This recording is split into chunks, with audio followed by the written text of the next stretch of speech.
지난 2014년 하나의 보고서가 일본 사회에 커다란 반향을 일으켰습니다. 일명 마스다 보고서로 불리는 이 문건은 마스다 히로야 전 총무상이 대표로 있는 민간단체 일본 창성회의에서 발간했는데요. 보고서는 현재 인구 감소 추세가 이어질 경우 2040년까지 일본의 지자체 1,700여 곳 중 약 절반인 900곳이 소멸할 것이라고 경고한 바 있습니다. 동시에 소멸 위험 지역을 열거한 마스다 리스트도 함께 발표했는데요. 그 당시 출생률이 낮은 도쿄로 집중된 이른바 극점 사회는 블랙홀처럼 인구를 빨아들일 것이라며 과감한 도식을 제시합니다. 보고서는 지방에서의 인구 유출, 즉 지방 소멸이 지방의 문제로 그치는 것이 아니라 인구의 급격한 감소를 초래할 것이라고 경고했고, 이 같은 내용은 같은 해 8월 지방 소멸이라는 제목의 책으로도 출간됐습니다. 일본의 인구 감소와 지방 소멸에 대한 전망은 일본 사회에 커다란 경각심을 불러일으켰는데요. 정부에서도 위기의식을 느끼고 지방 살리기를 국정 과제로 내걸었습니다. 인구 감소와 수도권 집중 문제를 해결하기 위해 지방 창생 전략을 발표하고 2015년부터는 본격적으로 추진하고 있습니다. 그렇다면 일본에서 지방 소멸이 발생하는 이유는 무엇이고 사회에 어떤 영향을 미치는 걸까요? 안녕하세요. 저는 이승훈이고요. 오늘은 일본 지방 소멸에 대해서 조금 더 가까이 들여다보겠습니다.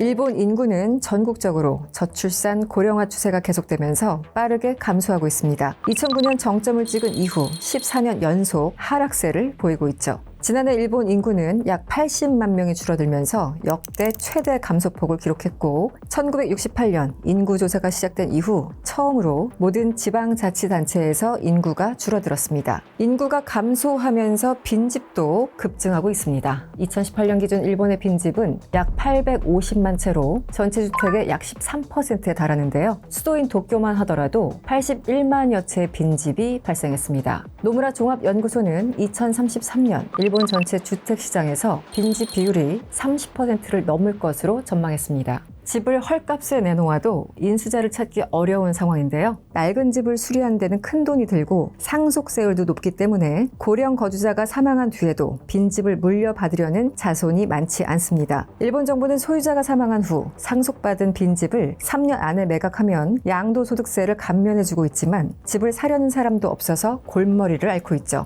그러다 보니 외국인들에게 빈집을 파는 사례도 생겨나기 시작했습니다. 뉴욕타임즈는 일본이 인구 급감과 수백만 채 이상의 버려진 집들을 호기심 많은 외국인 구매자들에게 연결하고 있다고 보도했습니다. 빈집을 싸게 구입해서 외국인의 생활 습관에 맞게 개조하고 수익을 붙여 파는 식의 사업이 주목받고 있는 겁니다. 일본 정부는 지난 2015년 빈집 대책 특별조치법을 만들어서 문제가 있는 빈집 주인에게 수선이나 철거를 권고하는 등 빈집 관리에 적극적으로 나서고 있습니다. 각 지방자치단체는 빈집 정보를 웹사이트에 게재해서 경매로 판매할 수 있는 빈집 은행 플랫폼을 운영하기도 합니다. 교토시에서는 지자체 최초로 2026년부터 이 빈집들에 세금을 부과할 계획이라고 밝혔는데요.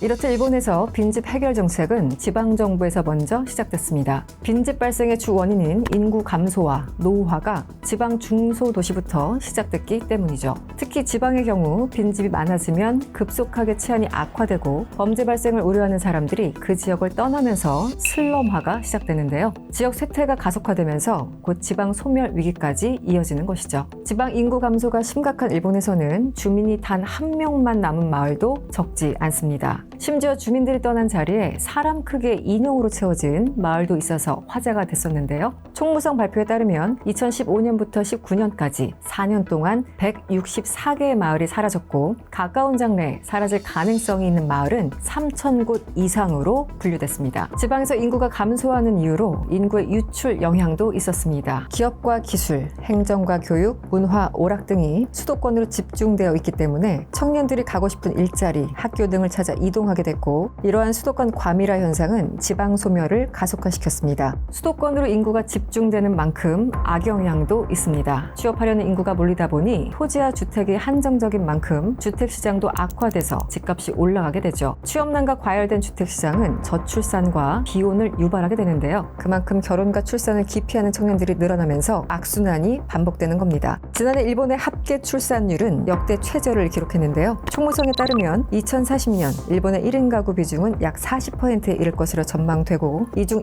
65세 이상 1인 가구 비율은 48%를 넘을 것으로 전망됐습니다.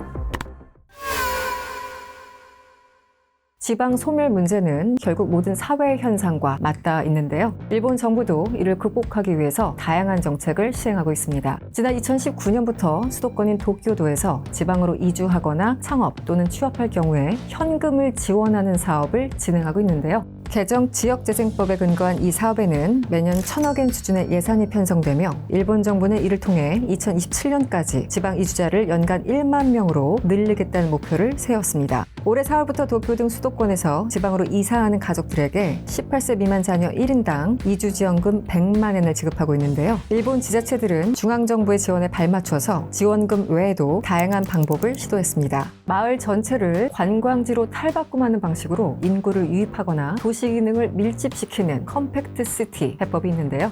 일본에서 도심 밀집도가 가장 낮았던 일본 도야마시는 일찍부터 컴팩트 시티 정책을 추진한 바 있습니다. 도심을 순환하는 트램, 외곽과 도심을 잇는 JR 등 교통망을 확충하고 중심부인 도야마역 주변으로 대규모 주거 상업단지를 조성한 뒤에 학교와 병원, 관공서 등 주요 시설들도 시 중심으로 재배치했는데요. 그 결과 도심지 인구 비율은 지난 2005년 28%에서 2015년 32%로 증가했습니다. 일본은 2008년부터 고향세도 시행하고 있죠. 본인의 고향 혹은 원하는 지역에 기부하면 일정 금액을 세 공제해주는 방식입니다. 기부로 모인 납세금은 일본 지자체의 교육과 문화, 마을 조성 등 여러 분야에서 활용되는데요. 시행 15년 만에 기부금 수입은 약 9조를 넘어설 정도로 효과는 컸습니다. 한국에서는 이 정책을 모티브로 한 고향사랑 기부제가 올해부터 시행되고 있죠. 반면 지방 소멸 현상을 받아들이는 곳도 있습니다. 대표적으로 나카츠에라는 마을이 있는데요. 1970년 2,870명에 달하던 인구는 2020년 현재 621명으로 점점 줄어들고 있습니다. 하지만 인구를 무리하게 늘리는 대신 주어진 환경에서 안심하며 살 수 있는 마을을 만들자는 입장을 고수하고 있습니다.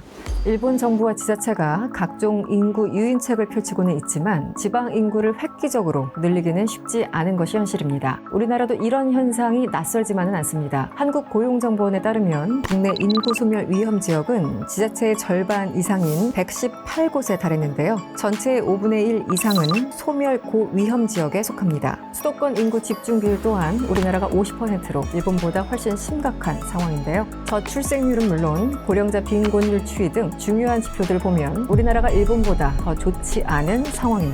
지방 소멸, 수도권 과밀화를 막기 위해 고군분투 중인 일본. 우리나라도 비슷한 위기에 처해 있는 만큼 더 이상 일본의 사례가 남의 일 같지는 않습니다. 실효성 있는 대안은 언제쯤 찾을 수 있을까요? 월드 클로즈업 이승원이었습니다.